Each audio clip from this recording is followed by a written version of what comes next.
Meron ka ditong bagay na pinanghahawakan at napakalaki nito, 'no? Isang pentacle na napakalaki, isang coin, 'no? Parang ito ay it's like planting here a seed and then waiting for that seed to grow, 'no?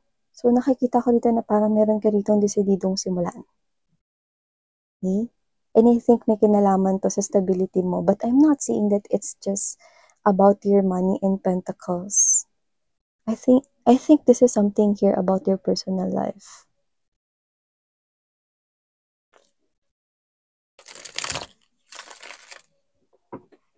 Yung iba sa inyo mukhang nasa 20s or early 30s or early 40s kayo.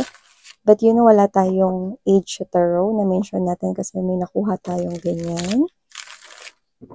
Let's take how this resonates here.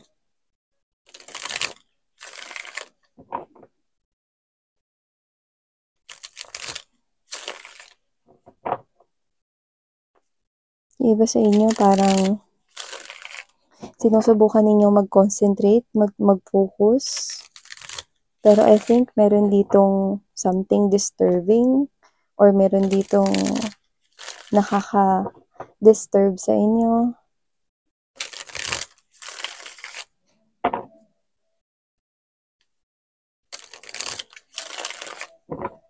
Let's see what's happening here, guys. Tell me something about this. Spirits and angel guides, Archangel Michael, thank you so much. Tell me something about this.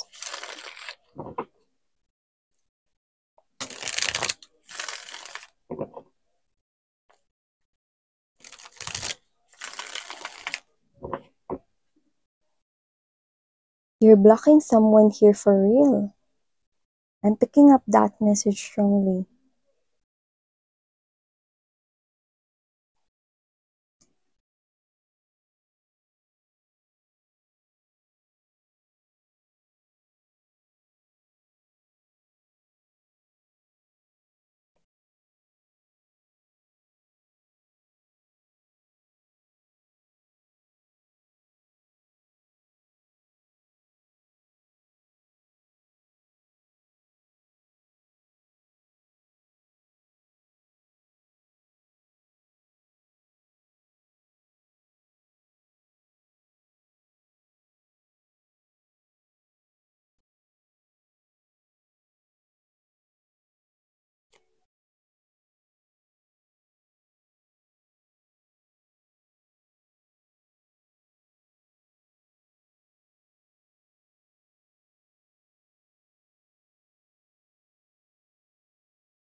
So, hey there mga my loves collective. Maraming salamat po sa patuloy at wala ninyong sawa na pagsuporta sa akin dito sa channel na to. At sa mga new subscribers, maraming thank you po sa inyong lahat. No, welcome po dito. By the way, para din sa mga new subscribers, ako po si Yan. Tuloy-tuloy po kayo. Welcome po dito. At sa mga returning kong viewers at subscribers, maraming salamat sa inyo. Guys, so yun nga mga babes, no, if you happen to hear some kind of a noise sa aking background, no? So yeah, I do apologize for that and thank you so much for your understanding and patience. So I do pick up right here, no, wala tayong gender, remember that, and of course this is timeless as well. So you might want to take only the messages you think resonates with you guys, okay? So yeah, we have here the presence of Ten of Swords energy, Tower right here, Nine of Wands energy. You're tired. Actually, this is you. Okay? Meron kang mga kinakaharap na mga problema ngayon. Meron ditong mga bagay, no, na kailangan mo ritong asikasuhin, mga bagay rito na kailangan mo i-prioritize. Related man yan sa work. Yung iba naman, no, meron ka rito mga bagay na kailangan ayusin. Might be issues, tapos may work ka pa na kailangan gawin. So, whatever the case may be, you're busy right here, no, involving your life, no. So, whatever that is, this is you, no, na pwedeng meron ka ditong problemang pinagdaraanan, may mga issues ka rito na pwedeng mga hinaharap rito sa personal mong life, no. Trabaho man yan, family, personal, or something here na related sa connections, friends, no, or baka sa business rin. So, nakikita ko dito, no, that someone here, okay, is maaring someone na nag-betrayed sa'yo, which is high chance. Maaring itong tao na to, no, is pwedeng nakukulitan ka na, no, pwedeng itong tao na to, no, is patuloy rito na lumalapit sa'yo, no, nakikita mo siya rito, no, and this person here could be lending you some kind of help. Pwedeng tinutulungan ka niya rito at nagpaparating siya rito, no, ng mga tulong sa'yo, no. With this type of energy that you're giving out, it's like there's a lot of tiredness in your energy. I'm not saying that you are someone here na feeling weak right now. Like, hindi. Ang strong ng energy na kukuha ko sa'yo. Pero nakikita ko rin dito na parang meron ding halong galit, no? At nakikita ko rin dito na parang ikaw to na parang you are dealing here with a lot of situations right now, no? Pwedeng meron kang isa or higit pa sa isa na hinaharap or problema ngayon, no? Tapos, etong person na to, no, is nakikita ko dito na lumalabas na rin siya bilang part of your problema right here, no? Pero hindi naman talaga siya involved sa mga hinaharap mo. It's just that, kumbaga parang hindi siya yung pinaprioritize mo rito, no? Pwedeng meron kang mga ibang mga inaalala, like literally, tungkol sa pera, tungkol sa trabaho, no? And this person here, no, nakikita ko rito na gusto niya ritong involve yung sarili niya sa'yo. And this is not just someone. This is someone here who caused this big tower moments in your life. Ten of Swords is the symbol of strong betrayal. Trinidor ka nitong person na to, no, sinaktan ka niya to the full extent right here, no, and this is you, no, you're tired, no, nagpapakita siya rito ng mga pagtulong sa'yo, no, this person here actually wants to reconcile and rekindle, no, kung ano man yung connection yung dalawa, pero this is you, parang, alam mo yung hindi ka nanghihingi ng tulong sa kanya, pero nagpapaabot siya ng tulong, nagkukusa siya, lumalapit siya sa'yo, no, kunyari, if you are having problems regarding to money, this person here is lending his or her own money to you, no? Which is, I do feel like ayaw mo tumanggap ng kahit na anong tulong, no? Galing dito sa person na to, no? It's like, this is you. You're avoiding this person's here. You're not accepting this person's offers right here, no? Of helping you. Okay? And this person here, I'm sensing that hindi siya rito, no, nakakapag-isip ng straight, hindi siya rito nakakapag-isip ng matino, no, hindi lang to tungkol sa pera. Tumutulong siya sa'yo rito, lumalapit siya rito sa'yo, no, pero nakikita ko rito, no, na parang ayaw mo, no, and then this is you, no, like literally, you already told this person here, no, na wag nang lumapit siya sa'yo rito, like you do not need this person's help, like yeah, okay, and I think sasabog ka na dito. Kasi nakita ko na rito, no, na parang makikiusap ka rito pero may halong galit, no, yung pakiusap rito, no, yung parang this person here, pag nagparating siya ng tulong sa'yo, money related or kung ano man tong bagay na to na tulong na ito, no, and then parang ikaw to, hindi ba naiintindihan? Hindi ko nga kailangan ng tulong eh. Oo, sige sabihin natin kailangan ko ng tulong. Pero ayoko na yung tulong na yun ay manggagaling sa'yo. Ayokong tumanggap ng tulong na nanggagaling sa'yo. Alam mo kung gusto mo kong tulungan, pwede ba? Please lang. Tigilan mo na to. Yan, no? Parang ganun yung energy mo. Please lang. Chebal. Diba? Parang in Korean, chebal. Eh, parang nakikiusap ka na. Parang please lang, tigilan mo na ako kung gusto mo talagang makatulong. Eh, ganun yung energy mo. Like, you're tired. Hindi ba maintindihan? Iniiwasan kita, ina-avoid kita. Lapit ka pa rin ng lapit. Panay pa rin yung paglapit, pagdikit mo sa akin. And this person here clearly understands where you're coming from. Dahil alam niya, malinaw sa kanyang isipan dito, marami siyang major realizations or at awakening moments right here, no? Nakasalanan niya kung ba't ka nagiging ganyan sa kanya. Dahil hindi lang talaga basta sumasabay siya, no, sa mga problema mo ngayon, no, kundi talagang yung mga nagawa niya ritong kasalanan sa'yo noon, no, ayun yung mga bagay na pwedeng sinabi mo sa kanyang wag niyang gawin pero nagawa niya pa rin, no. And ikaw 'to, no, like, ang kulit mo naman.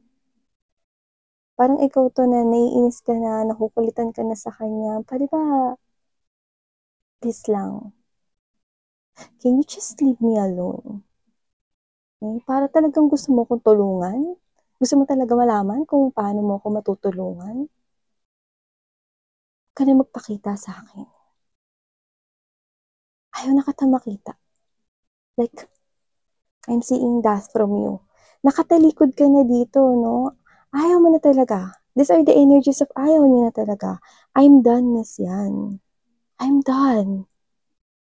Even if the energies right here, no? Kahit sinasabi ng mga energies na yan, na sincere pa yung tao na yan, like, I'm done. I'm done, Miss Yan.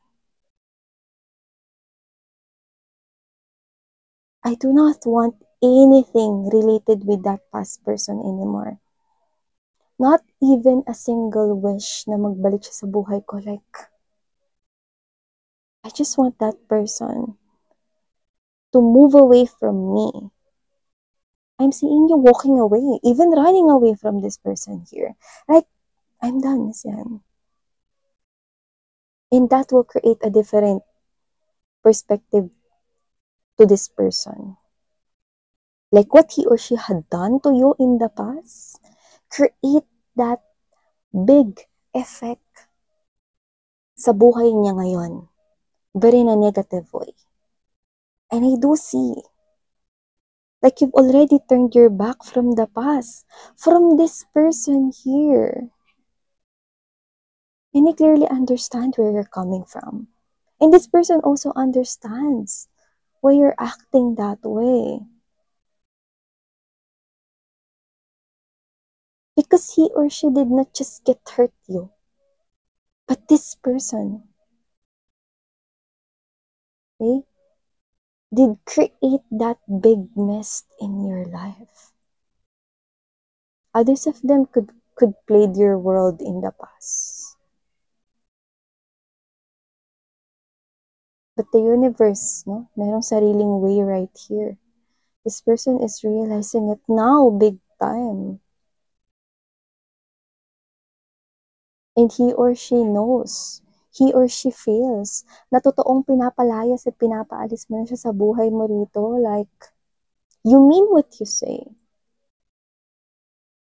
It's like hindi ka na lang basta galit dahil trinidor or sinaktan ka niya. It's like, ayoko na sa'yo. Just by seeing at you, looking at you. Alam mo yung, I hate to give this description, no? Pero you almost look at this person here like a criminal. And whatever that means, it only tells me strongly that you are not seeing this person here. See? Hindi ko sinasabing literal siyang criminal, but as you looking at this person here, this person is siya yung pinaka-responsable kung bakit naging ganyan, no? Katigas, no? Ang loob mo. Kahit anino ng person na to, you do not want to see. Like, to the point, like, parang, nagmamakaawa ako, pwede bang lubayan mo na ako? Umalis ka lang sa buhay ko. Hindi mo maintindihan? Ayaw kita makita. Nakakakita ako ng panggigigil sa'yo, eh. Parang gusto mo talagang sabihin, no, na parang higit pa dun sa salitang sinasabi mo yung nararamdaman mo. Ayaw kita makita, ayaw kita makita. Hindi ko alam kung paano ko sasabihin pa to sa'yo, pero ayaw kita makita. Ayoko sa'yo. Parang ganun, no? So with the Strength card right here in the Nine of Pentacles energy, Five of Cups, huwag mo nang ipilit na makipag-ayos pa ako sa'yo. Kung talagang importante ako sa'yo, kung talagang totoong importante at mahalaga ako sa'yo ngayon, Kung talagang totoong nagbabago ka na, nagmamakaawa ako. Tanggapin mo na lang yung desisyon ko. Yun. Ang linaw. Super linaw.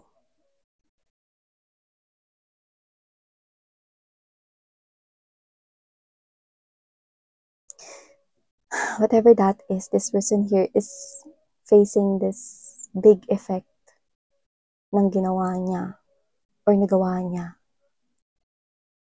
sa'yo. Whatever that is, you've already warned this person here na kapag ginawa niya yung bagay na yun in the past, then it's the end for the both of you. But still this person did, even though winarningan mo na siya before. Now, whatever that is you're feeling here, there's a lot of dark clouds. Like your feelings, no, are so blue and doom right here. So, wishing you all the healing and wishing you all the the improvement right here or positive progress here in yourself. I'm saying that you will definitely lift yourself up right here. Gagaling ka din. Hindi ko alam kung anong ginawang klaseng betrayal nitong person na to sa'yo. Pero, nakikita kong gagaling ka rin. At isa sa nakikita mo ditong paraan, no, ay wag ka niya ritong gambalain pa. Sobrang laking tulong na nun for you. Okay? Alam ko mag-heal ka rin mga babes, no? Because the Nine of Pentacles energy is something here na positive.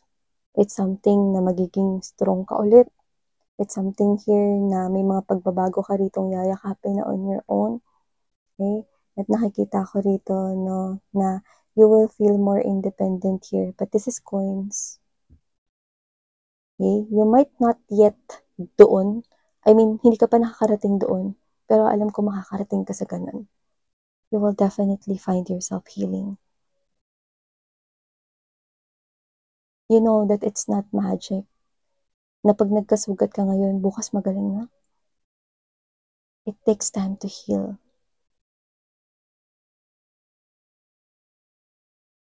But definitely, nakikita ko maghihilo man sugat at muli ka rin na makaka-move forward sa buhay mo. Okay?